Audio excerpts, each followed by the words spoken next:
Hello guys and welcome to another video. My name's Mark, I'm an entrepreneur and property investor. I've got about £3.5 million worth of property. Well, I had about £3.5 million. We'll find out exactly what that's worth now, because every single month when the Halifax bring out their house price index, I do a new video, I update what my properties are worth, and I tell you whether it's going up or down or exactly what's going on in terms of the value of my properties. And then we also go through the data a little bit and see if we can extrapolate what's going on in the market. I don't think it takes a rocket scientist to work out that it's going down at the moment, but we'll go into the data and we'll understand why. Now, before we get into that, I just want to tell you about the subscriber dividend portfolio. Remember, on this channel, every month I add £1,000 to the subscriber dividend portfolio, and any dividends that come out of that, we give directly to our subscribers. So consider subscribing and give this video a big like. It helps me out with the algorithm. It really is the only thing I ever ask from you guys. So let's get into the video. Let's talk about house prices falling in the UK. So the Halifax have brought out their November's report, which is looking backwards on data from October and September, and I'll get into a little bit about that in a minute. But we need to understand the backdrop of what we're looking at. So first of all, Bank of England have been raising interest rates. Now, it's currently at 3%.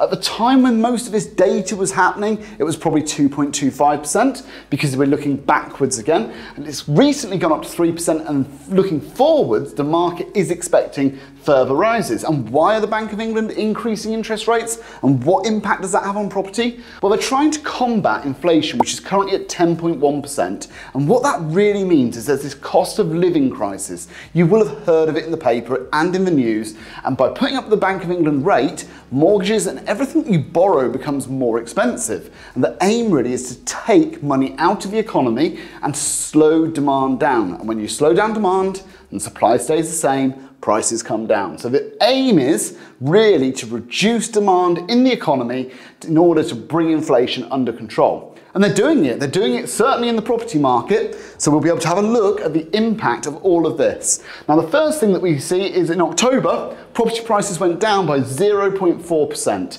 So it's about £1,000 for an average house. And for someone like me with £3.5 million, let's get out the calculator, it's £14,000 down. That's good news. Right, so minus £14,182. So that's going to leave me with a grand total of £3,531,339. Now, I accept this isn't a perfect way of doing it. I've got properties all over the UK.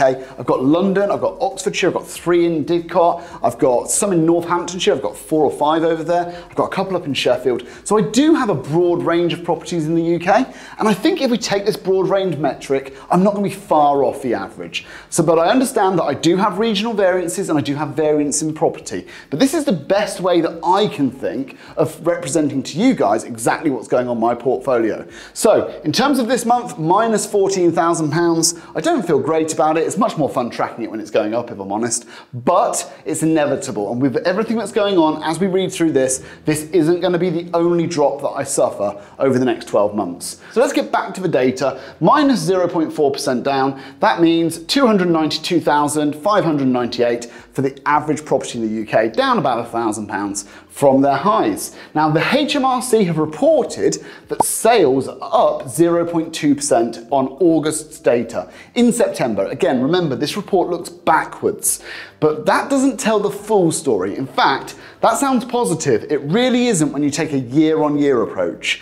Minus 36.8% year-on-year. Now, that's not only going to be demand-led, okay? So that's not only because demand is starting to contract, although we will get into demand very shortly.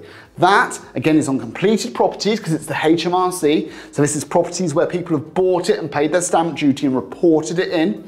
Minus 36%, that also represents a reduction in supply that's been happening over the last 12 months. However, whichever way you cook it, it's not a good number, right? Minus 36% on transactions. Now, the Bank of England have reported in on mortgages, so this is the amount of mortgages that lenders have underwritten in the month of September, month on month, so we're in a 1 month period, minus 10.3%. And traditionally, August to September, these go up because there's traditionally more activity in the housing market.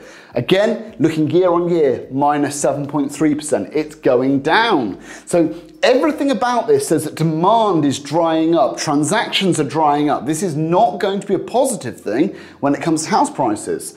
RICS, this is the surveyors, they are saying that new buyer inquiries are down minus 36% year on year, from minus 33% year on year in August.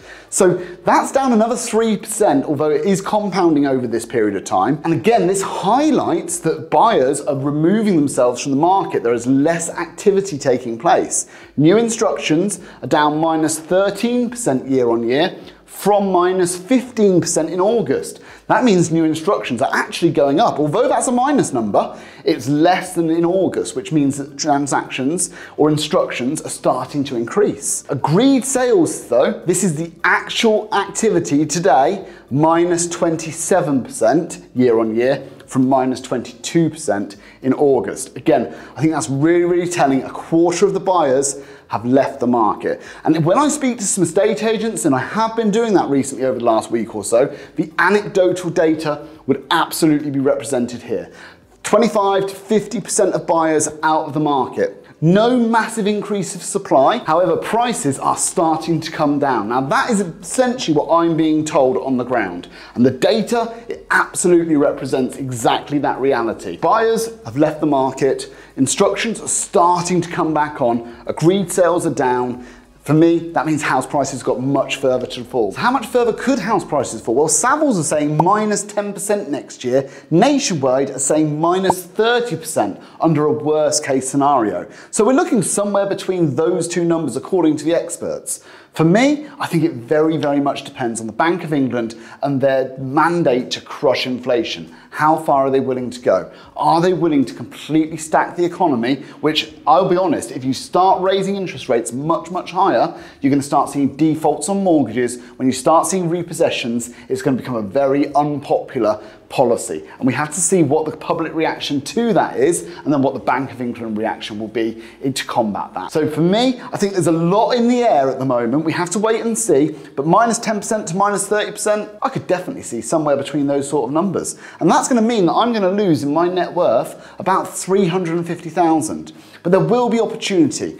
As house prices start to drop, as instructions start entering the market, and some people start getting desperate to sell, that will be the time for investors to be able to pounce. Snap up properties nice and cheap, and then on the next rebound, make some serious cash. And on this channel, we're going to be going through all about how we're going to take advantage of this when that happens. And even if you're a first time buyer, there will be opportunity ahead. When I bought my first house in 2009, I bought it from bank repossession. I paid 176,000 for it. Today it's worth about 450. I still own it. It's in London. It's unbelievable how great an investment that's been for me. And I think in the next year, those opportunities will be back and people will want to take advantage of them. So guys, please subscribe to the channel. We'll bring you all the data as we go along. The subscriber dividend portfolio will be given out in the next couple of weeks. And on top of that, give the video a like. It helps me out with the YouTube algorithm, and I will see you on the next one.